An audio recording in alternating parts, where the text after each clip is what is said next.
Steve Young is down, but should he get out, the San Francisco quarterback takes a couple of aspirin and talks about the serious subject of concussion. Also on the show this week, one of the previous occupants of Young's job, now comfortably ensconced in the Hall of Fame. New England's Drew Bledsoe may be the quarterback of the future, but does his future include a Super Bowl? We can't answer that, but we do ask the question. And in our main game, Jimmy Johnson goes home to Texas, although not to Dallas.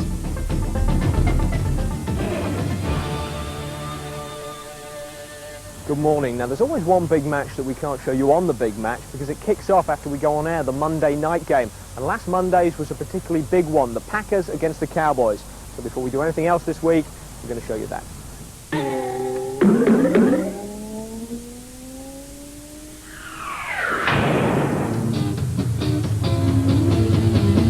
The banners hanging from Texas Stadium are there to remind opponents who the defending Super Bowl champions are. Green Bay, who'd lost 6 straight in Dallas coming into this game, must be getting sick of them. Their offense looked sick in the first half, unable to get past its own 45-yard line in the face of the Cowboys' pass rush. Dallas, meanwhile, managed to move the ball, but needed kicker Chris Boniol to finish off all 5 of their first-half scoring drives. One of the best in the league, and he looks like it right there. Splits the uprights, and now splits the uprights again, and he has an early hat trick.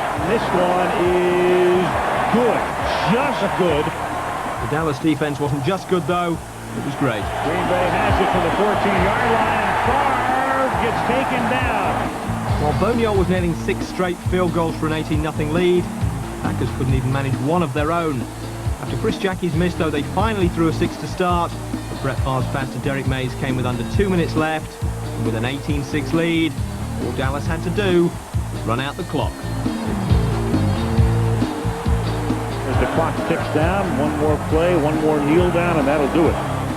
Not quite. Dallas head coach Barry Switzer called a timeout for one more field goal attempt, so that Boniol could equal the NFL record of 7 in a game. I don't think Green Bay ought to take this the wrong way. I don't think they should, but I think they will. Well, you know, that's their prerogative. 29-yard attempt. They might not have been told this for a record. And Boniol kicks it through. 7 field goals for Chris tonight. Do we have a fight going on? Well, they did take it the wrong way. Reggie White, Michael Irvin. Michael explaining that, hey man, it's a record. You gotta understand. The Packers didn't, and the game ended in a fight that could well be resumed in the playoffs.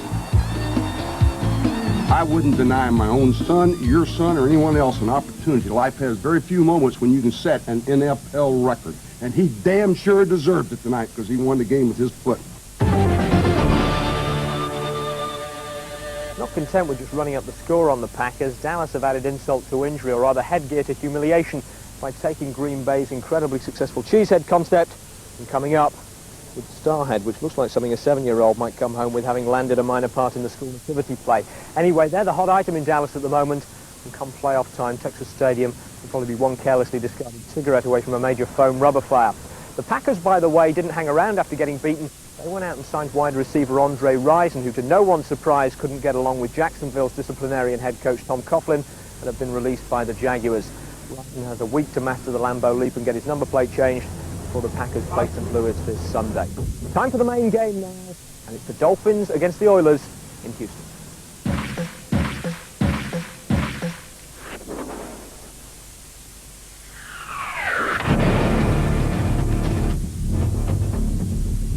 The Oilers are emerging as one of the best young teams in the NFL, led by the youngest coach, 38-year-old Jeff Fisher, who has them chasing their first playoff spot for 3 years. On the field, Houston's youth movement is led by their #1 draft pick, Eddie George, whose play so far this season has him in the running for Rookie of the Year.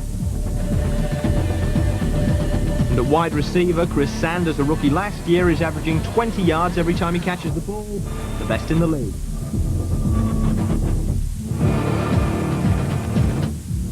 Although it's not Dallas, this game is something of a homecoming for Dolphins coach Jimmy Johnson. Houston is the nearest NFL city to Port Arthur, where he was born. It's a strong family contingent in the crowd.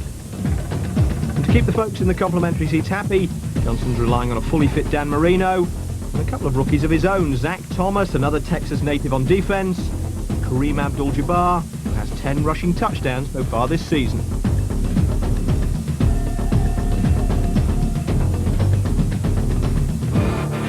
Davy Johnson's mum and dad, Aline and CW in the crowd, and probably not best pleased with the outcome of the Oilers' opening drive. Chandler's pass for the end zone, caught for the touchdown. Russell. A crisp opening by Houston in sharp contrast to the Dolphins, who couldn't move the ball and had to punt. So it's the Oilers in possession again as we pick it up at their own 39-yard line.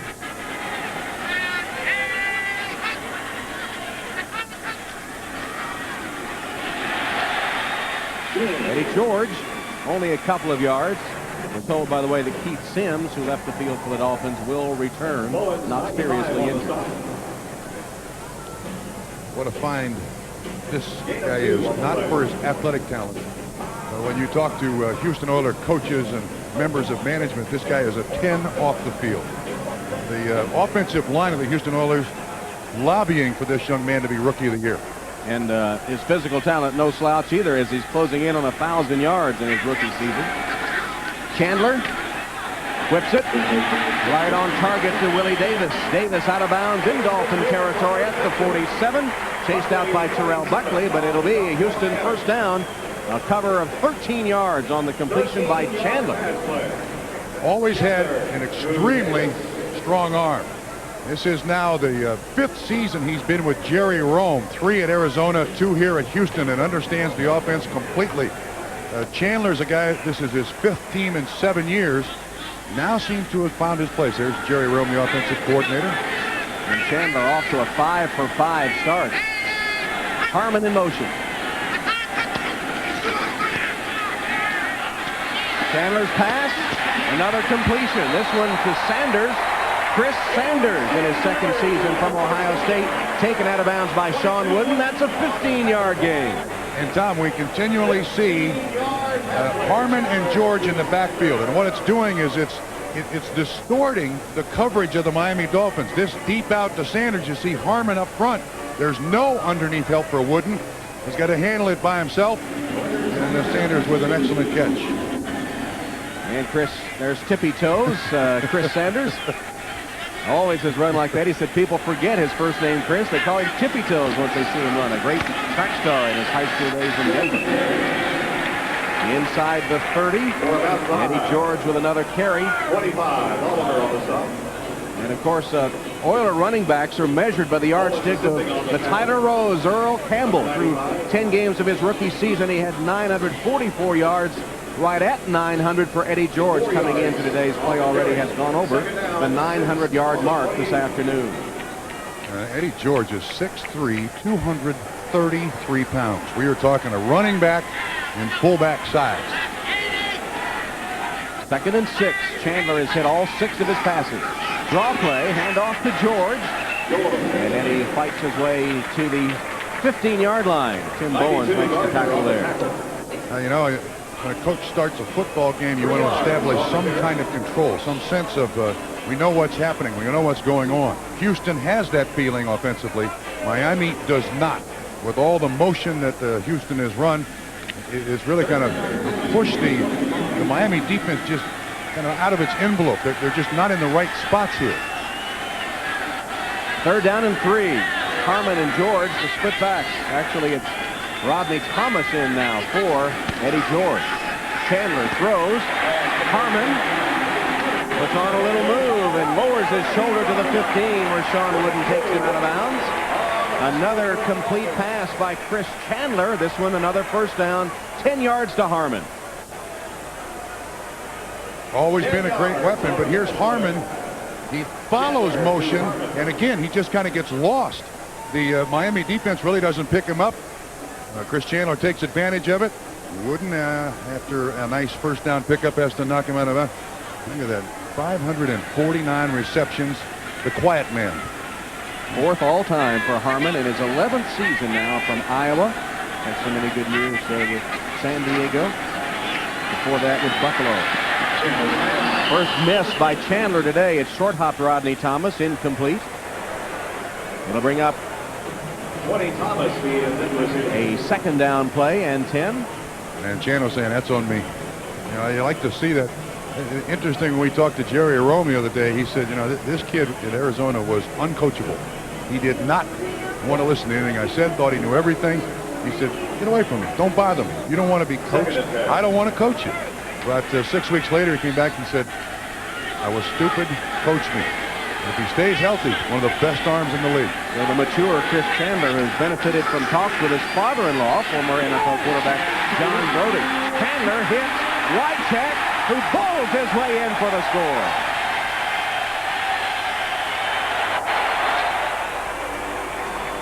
First throw to Wycheck. He makes the catch. Oliver misses the tackle right there where he runs over him. Extra point by Del Greco is good. 14 points down and getting pressured by the Houston pass rush. Dan Marino dropped back into the shotgun on Miami's next possession to buy himself some time. Marino fires a strike, complete. Fred Barnett with a catch in traffic. Classic Marino bullet pass, but Miami not only stalled short of the end zone, their kicker Joe Nedney missed the chance to register their first points from 39 yards out. In the end, it was the Dolphins special teams that kick-started their day. As the former Dolphin Reggie Roby tried to punt, Kirby Dardar got through to block it. And after a scramble, Robert Wilson recovered to give Miami the ball at the Oilers' 31-yard line. 8 minutes left, second quarter, 14-0 Houston. Spikes only got a tough yard. Once again, the Houston Oilers, best in the league against the run, make it awfully tough on the ground. That time, Henry Ford made the tackle, and I guess we'll return home to tinker with that Model T. This bunch up front for Houston, who are these guys? Cook, Walker, Ford, and Robert Young. You know, they had that no-name defense in Miami, right? And they have equated this Houston Oilers defense, the no-name defense. But how can you say no names? They've got Henry Ford and Robert Young. And No. Most people don't know who they are. Not famous names. They don't know who they are. Oh, I get it.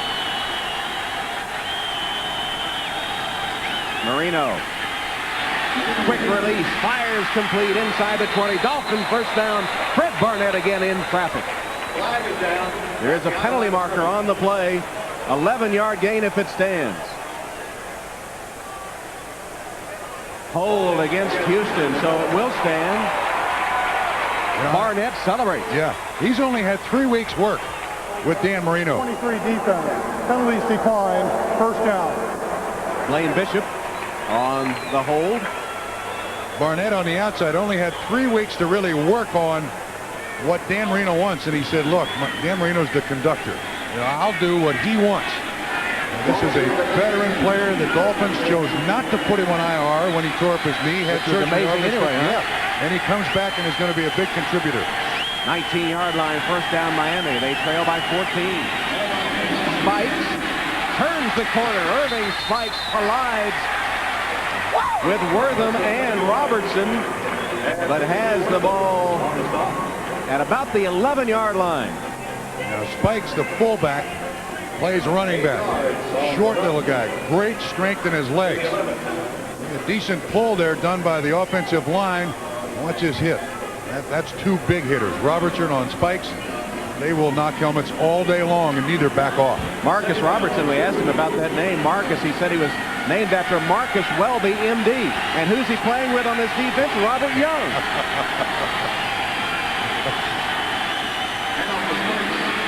Nothing doing for Irving Spikes. Stopped at the 10 by Wortham and Cook. At 78, Cook.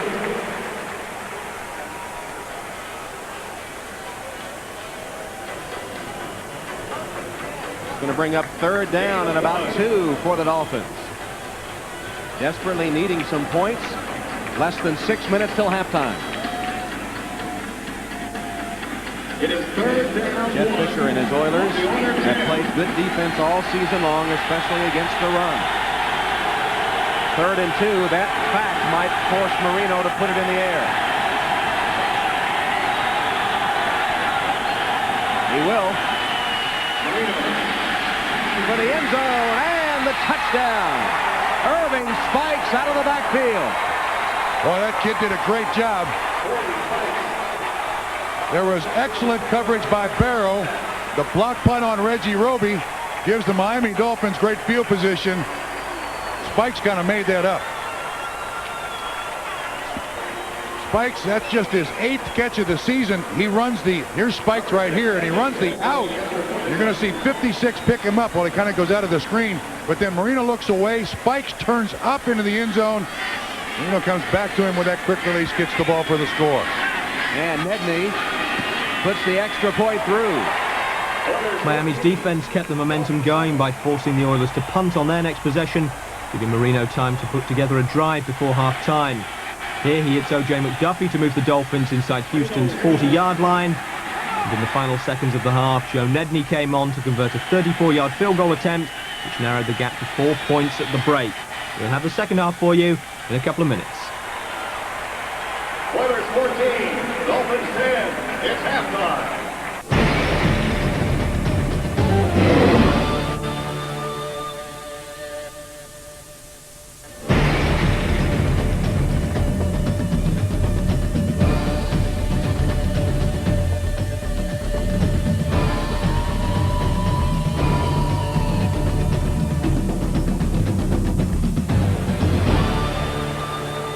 Welcome back. We're in the Houston Astrodome where the Miami Dolphins trailed the Oilers 14-10 at half-time. After a field goal apiece in the third quarter, though, the visitors came close to taking the lead early in the fourth. But Kareem Abdul-Jabbar, looking for his 11th touchdown of the season, fumbled the ball into the end zone. Chris Dishman recovered for Houston, an audition for the Rockets to celebrate. The recovery in the end zone, of course, is a touchback, which meant the Oilers took over at their own 20-yard line. Play action fake. Chandler had the defense in his face, and it's intercepted. Picked off by Zach Thomas. Touchdown!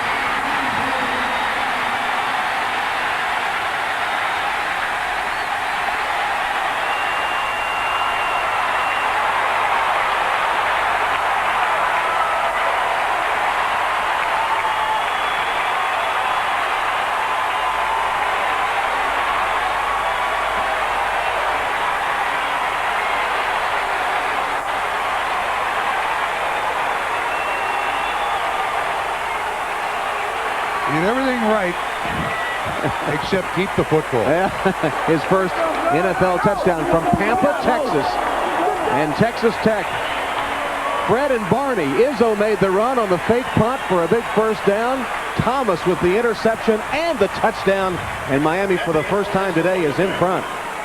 Nedney for the extra point.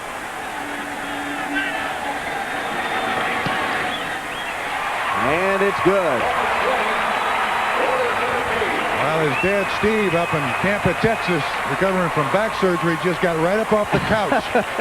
Here's Thomas. There's good pressure on Chandler. He makes a poor choice here. The first poor choice he's made all day. But Trace Armstrong right in his face. Thomas, his first interception. Now, Zach, you're not going to get many, pal. And when you get one in your home state, you keep the football. Which would have been good advice to the Dolphins in general. They had their first lead of the game, but let it slip with another turnover of their own. O.J. McDuffie's fumble allowing Houston to kick a field goal and tie it at 20. That's the score as we pick it up with 2 minutes left, and Miami at their own 44.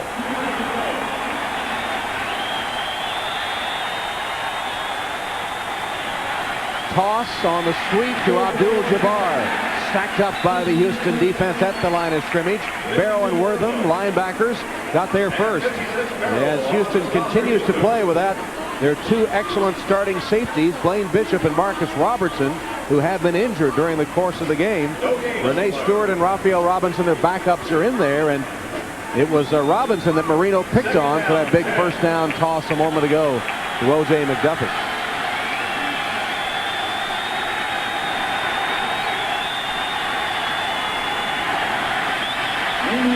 Marino completes the pass to Drayton, the tight end, in a foot race with Dishman, and Dishman bumps him out of bounds. Jackson finally caught him, but Drayton,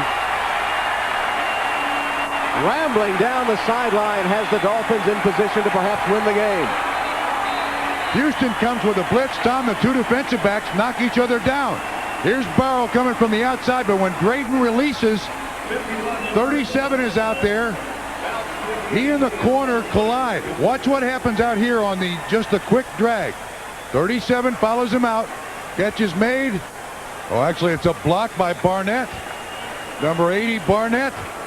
And Drayton free down the sideline. What a huge play.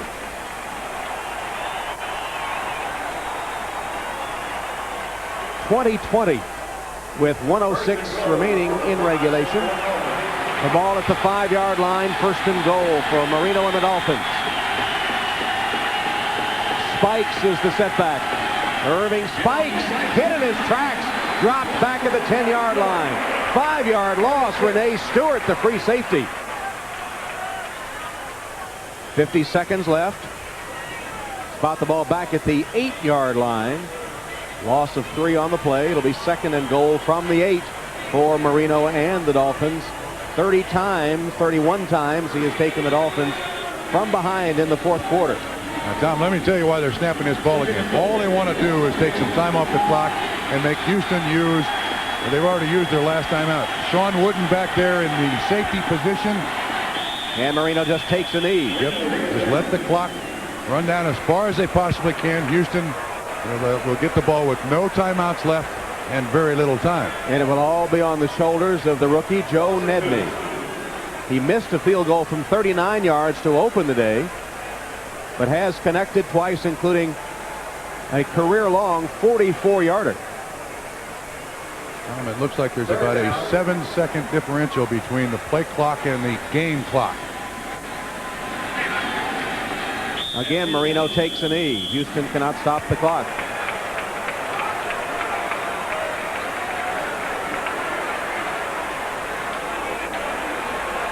Game over.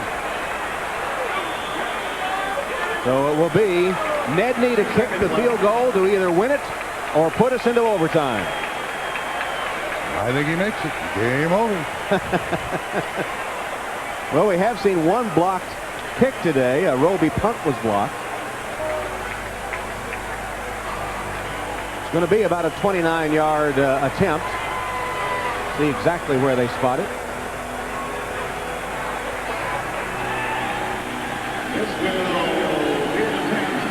It will be 29 yards. Nedney to win the game.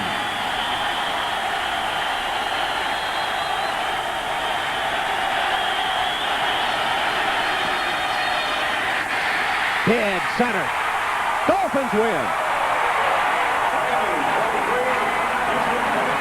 Well, yeah, I'm really proud of the football team, the way they hung in there. We were not sharp, obviously, to start the ball game off. We got down 14-0, and you know, we just used all facets of the game to try to win it. The good thing was is even though we went down 14-0, we really hung in there as a team, and you know, I give a lot of credit to the offensive line. Some guys got hurt, other guys stepped up and came in and played hard the whole game, and that's what it takes on the road and playing against a good team. And they got a hell of a defense too. So it was a good effort. Move it on.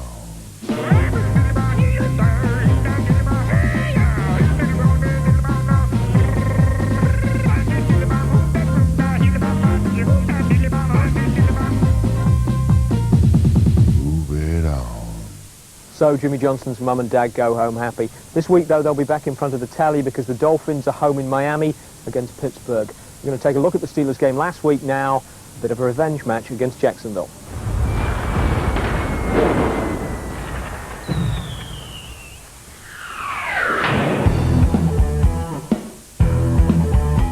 On the opening day of the season, Bill Cowher's Steelers were held without a touchdown and a 24-9 hammering by Tom Coughlin's team. For the first quarter, it looked like no one was going to get in the end zone in this one. His relentless pass rushing on both sides kept the offenses off balance.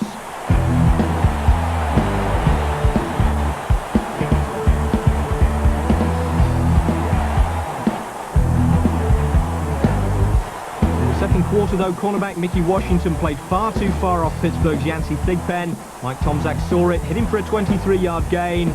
3 plays later, looking Thigpen's way again. 4 wide receivers in the end zone. He's caught in the corner by Thigpen.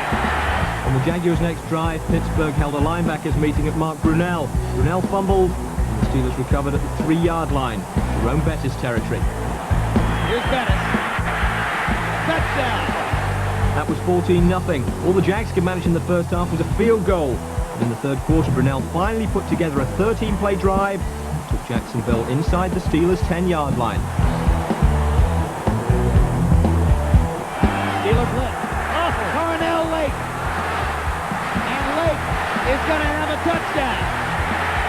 No flags.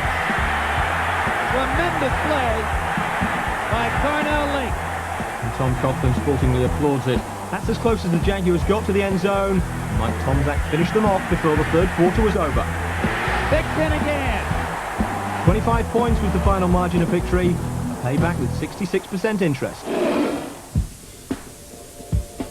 We're going to take a closer look now at how the defense lines up down by the goal line. Of course, there are plenty of variations on this depending on how the offense lines up. But they all stem from the same basic consideration, which is that from the 3-yard line in, the field becomes critically short. The good news for the defense here is that the opposition doesn't have much room to pass into. The bad news is that they're just a short surge from being able to run the ball in. Consequently, teams will usually commit 8 defenders to the line of scrimmage and only leave 3 back to worry about the pass. Having an 8-man defensive front gives the defense their best chance of stopping the most likely play in this situation, the run up the middle, the second most likely, the run to the outside, and still leaves enough men back to cover the pass. The key to making it work is penetration, getting through the opposing line to disrupt the play before it develops. You can see Miami playing the classic goal line defense here against the Colts, who have the ball at the 1. 8 men up front, 3 in the end zone. On second and goal, the Colts try to pound it in with brute force. But Miami just have too many bodies in the area, the beauty of an overloaded line. On third down, the Colts try a quick toss to the outside, but by the time the running back gets there, so have 8 defenders. On fourth down, you'll notice the Dolphins sneak a 9th player up onto the line of scrimmage, then rush everybody, and even though it's a pass, the quarterback never has time to throw it properly. The replay shows why. The offensive line simply can't account for everybody, and linebacker Zach Thomas gets through unblocked to make the play. Now, if you look in the NFL's bedside compendium of coaching cliches, $14.95 at all good bookstores of your Christmas shopping, you'll find second on the all-time list behind "We're taking it one game at a time" is "Defense wins championships." And no one knows that better than Bill Parcells, who used it to win 2 when he was head coach of the New York Giants. In New England, though, he seems to be presiding over some sort of experiment to see whether you can win one with no defense and the next great quarterback. In 1989, Dan Marino broke his usual quota of records and suffered through a frustrating season with the Dolphins. John Elway and the Broncos reached the Super Bowl and lost for the 3rd time in 4 years. And in Washington State, Drew Bledsoe became the most prolific passer in the history of Walla Walla High School. Dan Marino and John Elway were probably the 2 guys that I really enjoyed watching when I was in junior high and high school, and it's been really interesting because now I've gotten to know both of them. I play against both of them every year, and you know, it's just an exciting thing to be all of a sudden in the same arena as some of your heroes who are now. Of course, Bledsoe's doing more than just occupying the same spot on the field. Last year, at the age of 23, he became the youngest quarterback to reach the 10,000 yards passing mark, breaking a record set a decade earlier by the 24-year-old Dan Marino. Well, I think he's a competitor. You know, I think the guys have faith in his confidence to be able to get the job done. And I mean, I can tell each week, you know, as season go on, he gets more and more confidence. He feels more relaxed, you know, as far as being able to, you know, do the things necessary for us to get a win. But the comparisons with his heroes cut both ways. Denver and Miami's reliance on Elway and Marino has yet to yield a Super Bowl win for either team. New England could be in danger of falling into the same trap. I enjoy playing a wide-open style of football. Granted, I think that teams in the past that have won and won consistently have been able to run the ball as well as throw it. So I think that we are going to have to establish some balance in our offense if we're going to continue to be successful. But their efforts so far look token, while Bledsoe continues to throw more than any other quarterback in the league. And when Bill Parcells wanted defensive help in the first round of this year's draft, management overruled him and took Terry Glenn, another toy for their $42 million investment to play with. When New England lost their first 2 games, Bledsoe took the blame. I realize that we've got a lot of experts on his mechanics, you know what I mean? And I'm listening to that bullshit all the time. Bledsoe and Parcells make an odd couple. The passing machine and the coach whose whole philosophy revolves around defense and ball control. You gotta let me throw at it, Bill. You gotta let me throw it. Huh? You gotta let me throw that. Bill is an interesting guy to play for. I mean, he's fiery, and he'll just tear into you one minute, and you'll hate him, and the next minute, you know, he's right there, and he's on your side, and he kind of keeps you guessing. I'll get discouraged. You did a good job. New England Ford dealers present. No, that's right. Not good enough. After their poor start, though, the Patriots offense put together a 2-month stretch during which they were better than anybody in the league, winning 7 out of 8 and averaging nearly 32 points a game. Second and 5.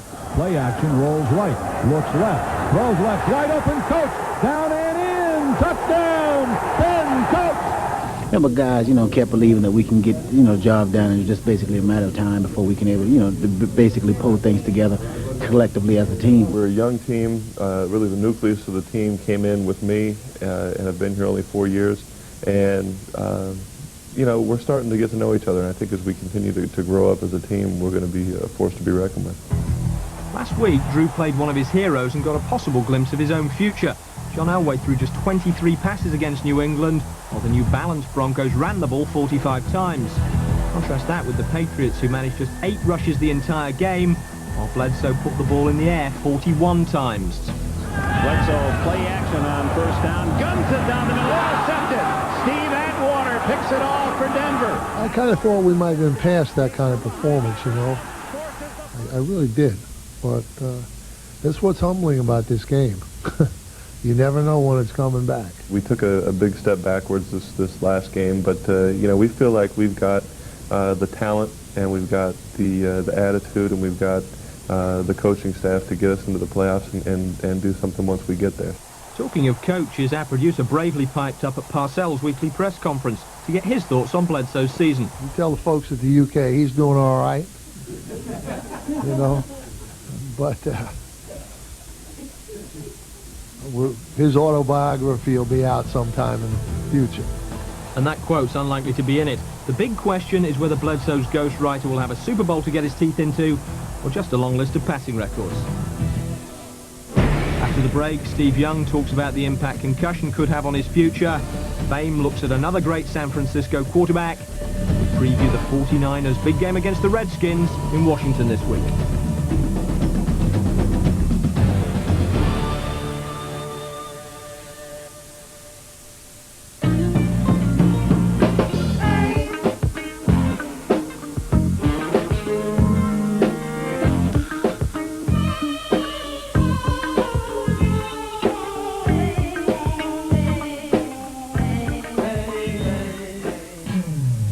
This week's subject was christened Yelberton Abraham Tittle. Now, there wasn't much he could do about the tittle, although there were few people brave enough to laugh about it to his face. The rest of it, though, was contracted to YA, which is how he was known when he joined the 49ers.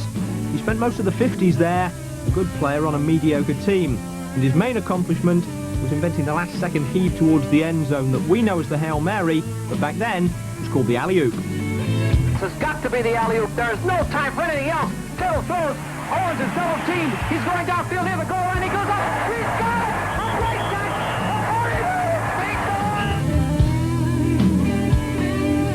In 1961, Tittle joined a genuine contender in the New York Giants, and things got better for him. He won the league's most valuable player award a couple of times, and in one memorable game, threw 7 touchdown passes against Washington.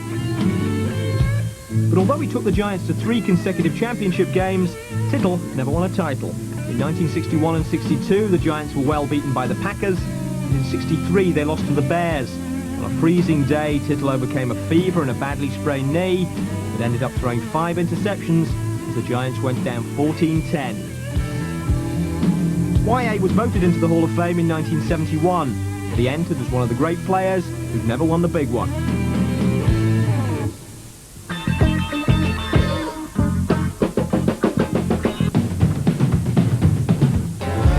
Stifle your sympathy for a minute and crank up your self-interest, because our Christmas prize is still on offer, but not for long. It starts with a few days in Miami, along with tickets for the Dolphins game against Buffalo, and takes you to Atlanta. The Falcons will be taking on the Rams. As usual, there are also weekly prizes in abundance.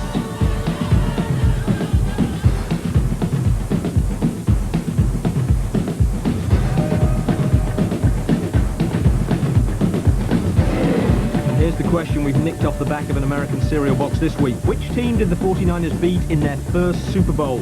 0891 444 is the competition line. And you have your choice of cats, the Lions, the Bengals and the Jaguars.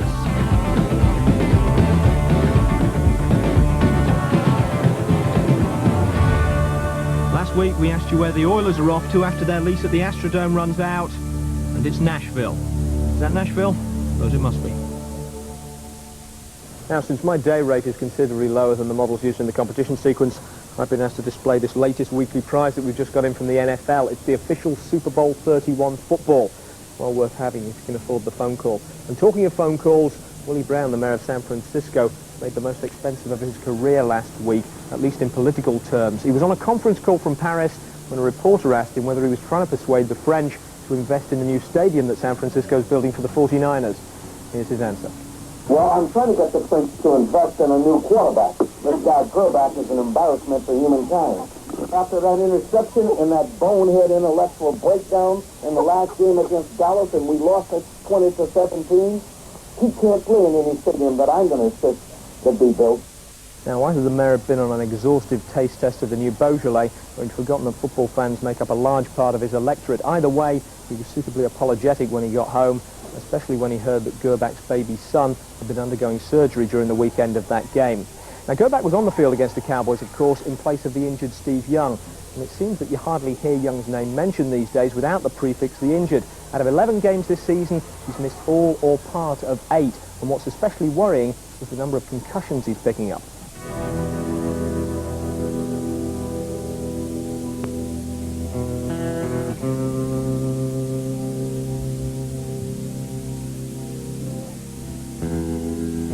Two unique hits, helmet to helmet, like two strikes of lightning. I mean, how many times does lightning strike twice? Well, here's a situation where it did. Lightning struck first for Steve Young in the shape of Houston's Michael Barrow 4 weeks ago. But what raised all the speculation about his future in the game was that the second strike by the Cowboys' Jim Schwantz came just 2 weeks later. When I went to the neurologist, I asked him, I think, 1,000 questions at least. I wore him out. Not only about whether I can play against the Redskins or the Ravens, but hey, how about the future? You know, I want to live for a long time. What are the risks? Concussions in some individuals can actually be fatal if they are repetitive in a short span of time and the individual has not recovered from the earlier concussion fully. Chris Miller has first-hand experience of the cumulative effects of concussion. Last year he was knocked out of the Rams' starting quarterback job and into early retirement at the age of 30. When your brain moves around, it affects your nerve endings. My equilibrium was off. Just walking down the sidewalk, I felt, you know, off kilter a little bit. Taking a shower was like being in a boat in the ocean. I mean, it was pretty wild. Young is more vulnerable to hits than most quarterbacks, ironically, because he's more mobile than most quarterbacks. Instead of using his scrambling ability to avoid punishment, though, he courts it by taking off like a running back and refusing to go down unless somebody brings him down. Yeah, I just tell him to be smart. Hey, when he's running, slide. You know, we all know you're a hero, and he's a great runner, and that's one of the best parts of his game. But to just get down and live to play another down, as the saying goes. I think it will take a neurologist to say you are at risk for not having a normal life after football, and this many concussions is too many. No one has said that to him yet. I would have to, you know, with the MRI or some objective test show that we've got some predisposition, or the way I feel. If I feel like I take a hit that wasn't going to give me a concussion 5 years ago, but that all of a sudden is, then I think I've got a predisposition to it, and now I have to really be concerned about that. I don't think they're great risks at this point. Now, people might shake their head and say, hey, look, playing football is too much of a risk for me. Well, they're right. But for me, playing football and the risks that I take at this point with concussions are very low, and I'm willing to take those. Of course, a professional athlete's desire to compete can often blind him to his own best interests. But even those closest to Young balk at pointing that out to him in the middle of the playoff chase. In the off-season, I guarantee you, Steve Young will confront the issue of multiple head injuries and his future health. Assuming, of course, that by then, the decision hasn't already been made for him.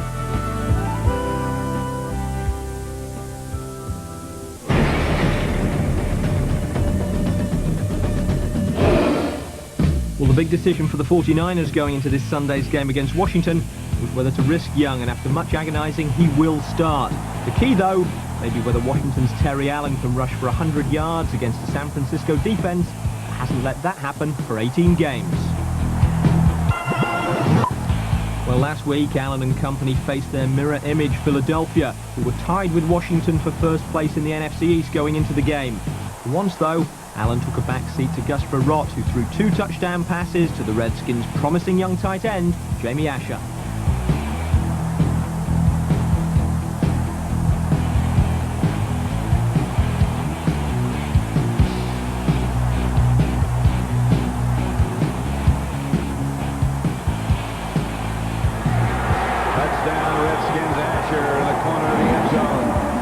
The Eagles pulled to within 5 points late in the game, but the Redskins defense, ranked dead last in the league, held 4 times in the final seconds to preserve the win, which is Washington's sole possession of first place in the division.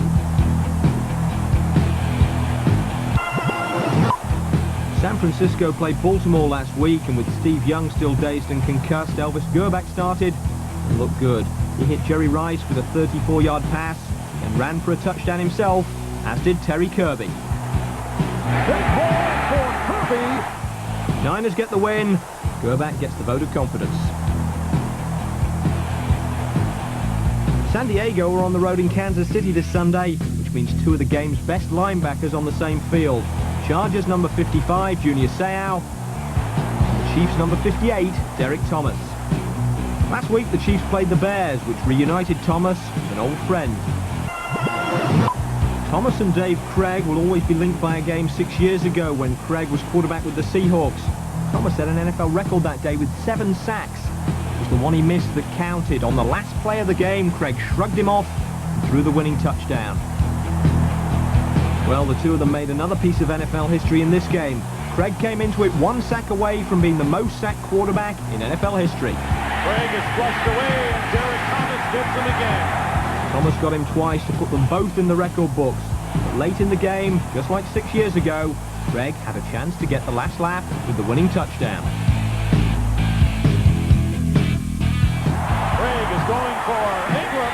Intercepted by Mark Collins. Well, I get you one time. Now I got to get you on the golf course. I'll tell you, and what I was thinking as I was standing there, I said, this is blindly reminiscent of a few years ago when you were in Seattle. The Chargers faced the Buccaneers at home last week and jumped out to an early lead. And this could go for 6. Charlie Jones, the rookie, touchdown. But after putting them ahead, Stan Humphries threw the game away with a couple of key interceptions. The Buccaneers came back to register consecutive wins for the first time this season. Here's the full lineup of this week's games.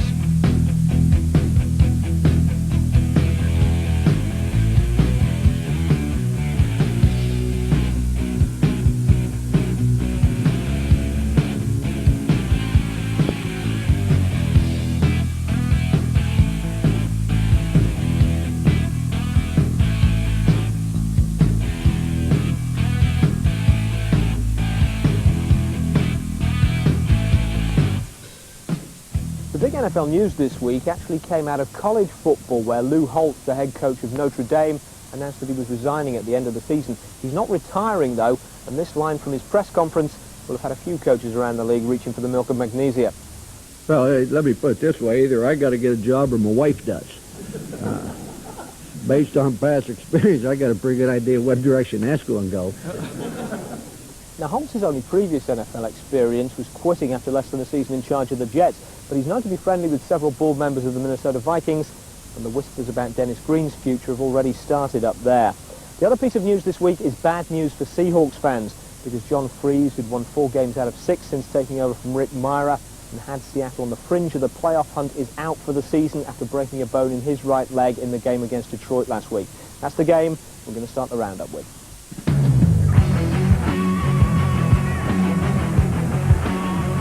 Freese takes a hit a little bit earlier, gets stepped on, looks like you see him bouncing. It's like his left foot, his left knee, his left ankle is sore. It's his right knee there, the area of the knee. Sanders running left, and he's going to get in for the touchdown.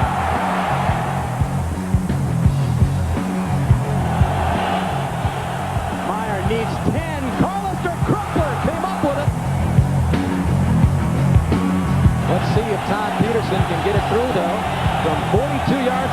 for the Seattle win. It's no good. And the Lions have held on to win it.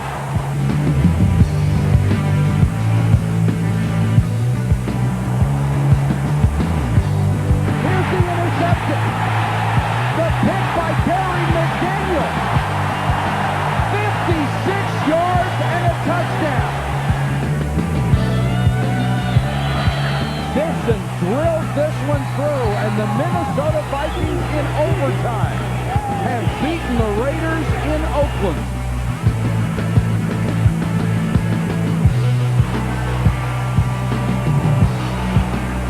Look at that. Pascal alone, and he goes in and pointing at the defender. 22-yard touchdown play. Look out. And Blake throws the ball far. That's a fumble. That is a live ball. The Bills are going to pick it up and take it in. So Jeff Blake having a horrendous day. Absolutely deplorable.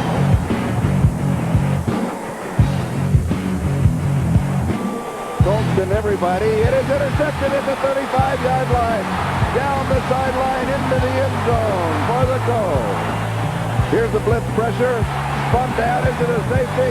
Is he behind the line of scrimmage? Yes, it's a safety.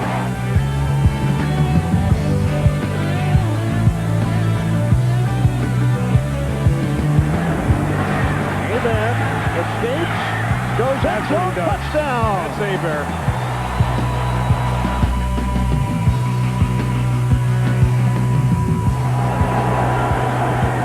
Over the middle.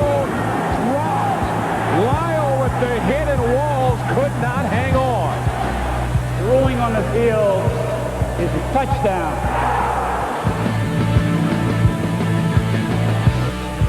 Wide open in the end zone, and it's a touchdown to Rob Moore. 18 yards, and the Cardinals on the board first. And Esiason with great time throws, and it's caught for his second touchdown pass of the day.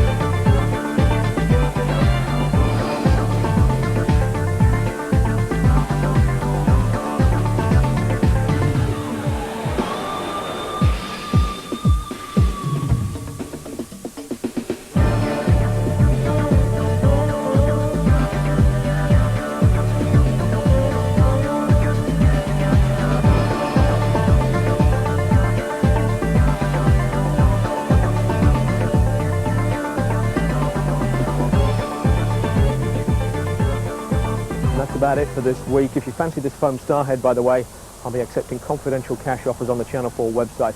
In the meantime, I'm off to Washington, where a team of designers is probably already working on a foam skinhead in time for Christmas. You can see the Redskins against the 49ers on the big match at 11 o'clock on Monday night.